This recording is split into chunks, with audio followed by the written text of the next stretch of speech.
নমস্কার। আজকে আমাদের সংবিধান দিবস। এই হচ্ছে ভারতবর্ষের সংবিধান, আপনারা সকলেই জানেন। তবুও আজকের এই সংবিধান দিবস নিয়ে কিছু কথা, কারণ আজকের দিনে সব থেকে বেশি আমাদের দেশে যেটা সংকটের মুখে আছে সেটা হচ্ছে এই সংবিধান।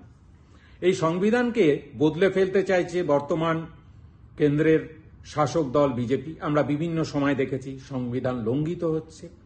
সেই সংবিধান নিয়ে দু চারটে কথা আপনাদের সঙ্গে ভাগ করে নেওয়ার জন্য আজকের এই ভিডিও। আপনারা সবই জানেন, তবুও আমি এই সংবিধান কিন্তু একদিনে তৈরি হয়নি, তার একটা ইতিহাস আছে, দীর্ঘদিনের পরিশ্রমের ফসল হচ্ছে সংবিধান। আসুন আমরা এই সংবিধানের প্রথমেই যে প্রিএম্বেলটা দিয়ে শুরু করি, কারণ সেটাই সব থেকে গুরুত্বপূর্ণ। কি বলছে ভারতবর্ষের সংবিধানের এই প্রিএম্বেল, কেন সেটা আজকে চ্যালেঞ্জের মুখে, সেটা নিয়ে। প্রিএম্বেলে বলছে, we the people of India having solemnly resolved to constitute India into a sovereign socialist, secular, democratic republic, and to secure to all its citizens justice, social, economic, and political, liberty of thought, expression, belief, faith, and worship, equality of status and of opportunity, and to promote among them all fraternity, assuring the dignity of the individual and unity and integrity of the nation. In our Constituent Assembly, this 26th day of November 1949, do hereby adopt, enact and give to ourselves this Constitution. আজকের আমাদের এই সংবিধান, যেটা ভারতবর্ষের যে বহুত্ববাদ তাকে এক সুতোয় গেঁথে রেখেছে ভারতবর্ষের এই সংবিধান। এই সংবিধান যেটা প্রথমেই প্রিএম্বেলে পড়লাম, প্রিএম্বেলে বলছে কি, আজকের দিনে ঠিক 26 নভেম্বর এই সংবিধানকে অ্যাডপ্ট করা হয়েছিল। কোন সালে? 1949 সালে লেখা আছে প্রিএম্বেলে। এই সংবিধানের মূল বিষয়টা কি, মূল যে ধারার উপর, যে ভাবধারার উপর সংবিধানটা লেখা হয়েছে, সেখানে বলা হচ্ছে যে এটা হচ্ছে ফেডারেল ইন নেচার। মানে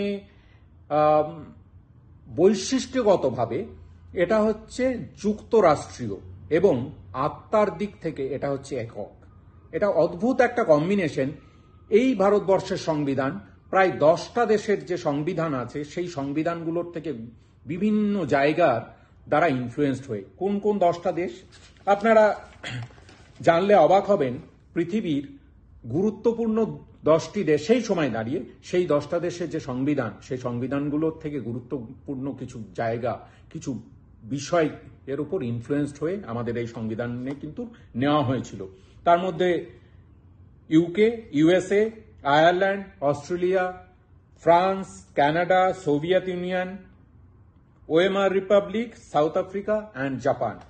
এতগুলো দেশ, তার মানে বুঝতে পারছেন। এবং শুধু তাই নয়, ভারতবর্ষের সংবিধান হচ্ছে লংগেস্ট রিটেন কনস্টিটিউশন, অর্থাৎ সব থেকে বেশি দিন ধরে লেখা হয়েছিল ভারতবর্ষের এই সংবিধান। কতদিন? 165 দিন প্রায় এই সংবিধান নিয়ে আলোচনা হয়েছে। এই সংবিধানের ভূমিকা কবে থেকে শুরু হয়েছিল? এই সংবিধানের ভূমিকা শুরু হয়েছিল 1928 সালে। 1928 সালে সর্বদলীয় বৈঠক হয় লখনৌতে। 1928 সালে সর্বদলীয় বৈঠক যখন লখনৌতে হয়, সেই লখনৌর সর্বদলীয় বৈঠকে নেহেরু রিপোর্ট বলে একটা রিপোর্ট হয়। সেখানে ঠিক হয় যে একটা সংবিধান লেখার প্রয়োজন আছে, এবং সেখানে সর্বদলে যারা যারা ছিলেন, মানে সর্বদলীয় বৈঠকে, তারা সর্বসম্মতভাবে এই বিষয়ে মান্যতা দেন যে হ্যাঁ, একটা ভারতবর্ষের আগামী দিনে সংবিধান হওয়া উচিত। এবং গভর্নমেন্ট অফ ইন্ডিয়া অ্যাক্ট 1935, যেটা স্যামুয়েল হোয়ারে ড্রাফট করেছিলেন, তার উপর ভিত্তি করে বলতে পারেন সেটা একটা ভিত্তিপ্রস্তর। তার উপর দাঁড়িয়ে কিন্তু আমাদের এই সংবিধান নিয়ে চিন্তা ভাবনা শুরু হয়। তারপরে 6 ডিসেম্বর 1946, অর্থাৎ 1946 সালের 6ই ডিসেম্বর কনস্টিটিউয়েন্ট অ্যাসেম্বলি প্রথম তৈরি হয়। এই কনস্টিটিউয়েন্ট অ্যাসেম্বলিতে বিভিন্ন প্রভিন্স থেকে, সেই সময় দাঁড়িয়ে যখন প্রভিন্স ছিল, সেই প্রভিন্সিয়াল অ্যাসেম্বলি থেকে লোকজনকে ইলেক্ট করে আনা হয় এবং এই কনস্টিটিউয়েন্ট অ্যাসেম্বলি তৈরি হয়। কতজন ছিলেন সদস্য? 389 জন সদস্য ছিলেন। এই 389 জন সদস্যের মধ্যে যখন আমাদের দেশ ভাগ হয়ে যায় স্বাধীনতার সময়, 15ই আগস্ট 1947 সালে সবাই জানেন, ঠিক সেই সময় যারা পাকিস্তানে চলে যায় তারপরে 292 জন সদস্যা পড়ে থাকেন এই কনস্টিটিউয়েন্ট অ্যাসেম্বলিতে। কিন্তু শুরুটা কবে হচ্ছে? 1946 সালের 6 ডিসেম্বর। গুরুত্বপূর্ণ, অত্যন্ত গুরুত্বপূর্ণ। এই সংবিধান কিসের কথা বলছে? সংবিধান বলছে ন্যায়, সাম্য, স্বাধীনতা, নাগরিকদের এই বিষয়গুলোকে স্বীকৃতি দিতে হবে, ভ্রাতৃত্ববোধ যাতে অটুট থাকে সেটার কথা বলছে সংবিধান।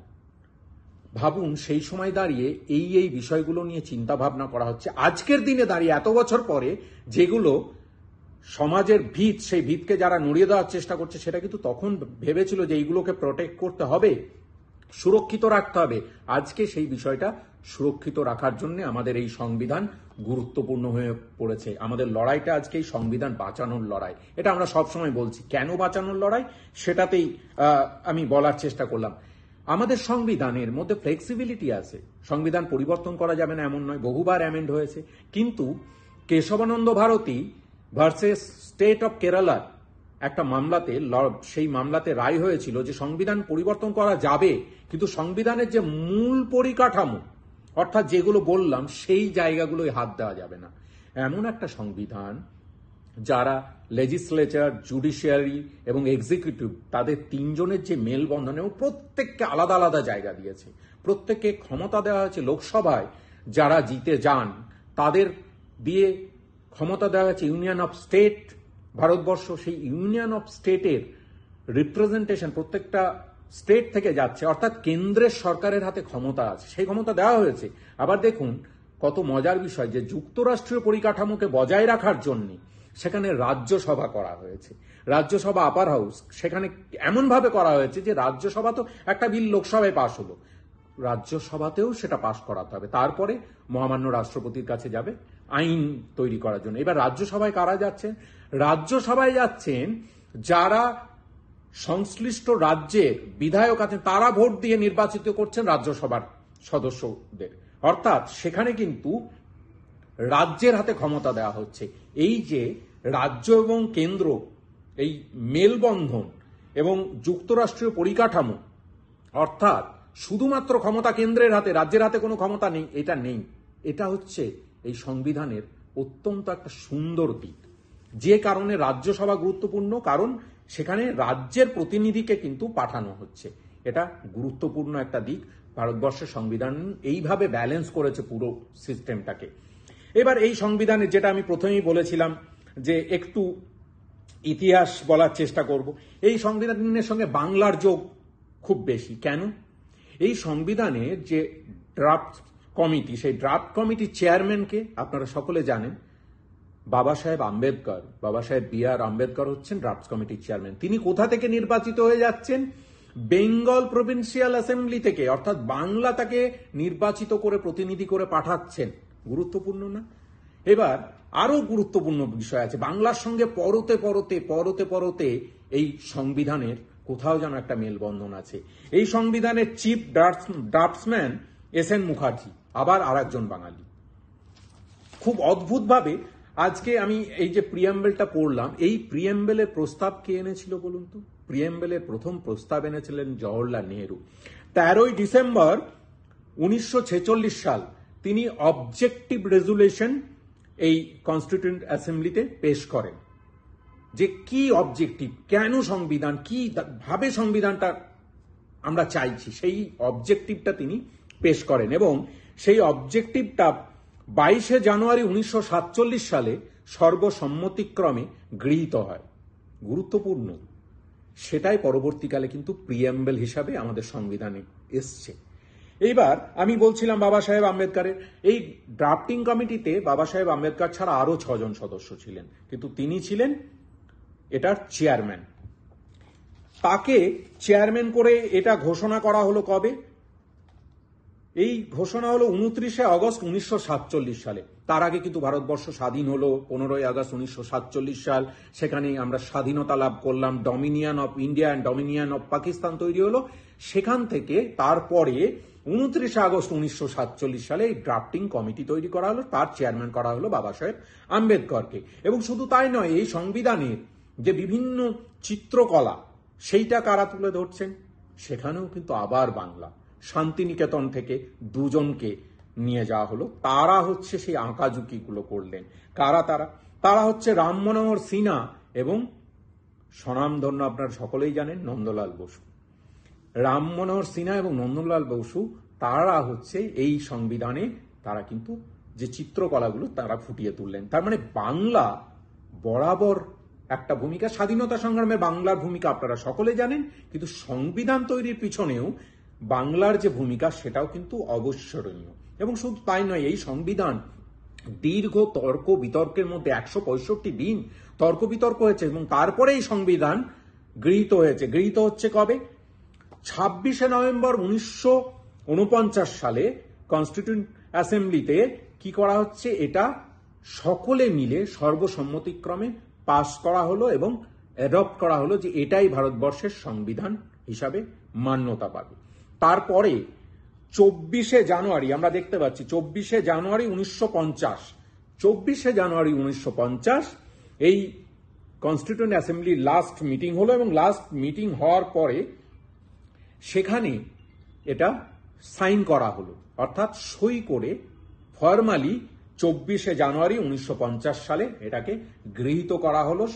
গৃহীত 26শে নভেম্বর 1949 করা হয়েছে, যেটাকে সংবিধান দিবস বলা হচ্ছে। এবং তারপরে সাইন হচ্ছে স্টেটে, মানে অর্থাৎ রাষ্ট্র, এটাকে ভারতবর্ষ, এটা দেশ হিসাবে এই সংবিধান যে গৃহীত করার পরে ইমপ্লিমেন্ট করা হবে সেটা 24শে জানুয়ারি 1950 সালে সই করা হলো। এবং সই করার পরে সেটাকে এবার ইনঅ্যাক্ট করা হলো, অর্থাৎ এবার লাগু করা হলো। লাগু করা হলো কবে? 26শে জানুয়ারি 1950 সাল, যেটাকে আমরা প্রত্যেক বছর সাধারণতন্ত্র দিবস হিসাবে পালন করি। সেই সাধারণতন্ত্র দিবসে 26শে জানুয়ারি 1950 সালে এই সংবিধান চালু হয়ে গেল ভারতবর্ষের জন্য। এবং সেখানে কি কি বাদ দেওয়া হলো? তার আগে দুটো আইন ছিল, সেই আইনগুলোকে বাদ দিয়ে আমরা আমাদের সংবিধান অনুযায়ী চলার জন্যে সেদিন থেকে আমরা সংবিধান মেনে চলার ক্ষেত্রে করলাম। এবং এই সংবিধান যে কনস্টিটিউয়েন্ট অ্যাসেম্বলি, তার প্রেসিডেন্ট ছিলেন রাজেন্দ্র প্রসাদ, এগুলো আপনারা সব জানেন। কিন্তু গুরুত্বপূর্ণ বিষয় হচ্ছে এই সংবিধানে 395টা আর্টিকেল আছে, 8টা শিডিউল আছে, 22টা অংশ আছে, পার্ট আছে। এগুলো সব যারা সংবিধান বিশারদ তারা বলবেন। আমি শুধুমাত্র এই ইতিহাসটুকু বললাম যে অনেক কষ্টের বিনিময়ে পাওয়া এই সংবিধান। এই সংবিধানে বিভিন্ন মত এসছে, আলাপ আলোচনা হয়েছে, তর্ক বিতর্ক হয়েছে, সেখান থেকে নতুন তত্ত্বের নির্মাণ হয়েছে, যেটা প্রফেসর অমর্ত্য সেন তর্কপ্রিয় ভারতীয়তে বলছেন। আমি বারবার এই কথাটা বলি, কারণ আজকের ভারতবর্ষে এটা গুরুত্বপূর্ণ। তর্কপ্রিয় ভারতীয়তে বলছেন যে মত বিনিময় হবে, মতের বিভেদ থাকবে, কিন্তু সেখান থেকে নতুন তত্ত্বের নির্মাণ হবে। এই যে মত বিনিময়ের মধ্যে, তর্কের মধ্যে দিয়ে, এই তর্কটা গুরুত্বপূর্ণ। সেই জায়গাটা ভারতবর্ষে কোথাও কি হারিয়ে যাচ্ছে?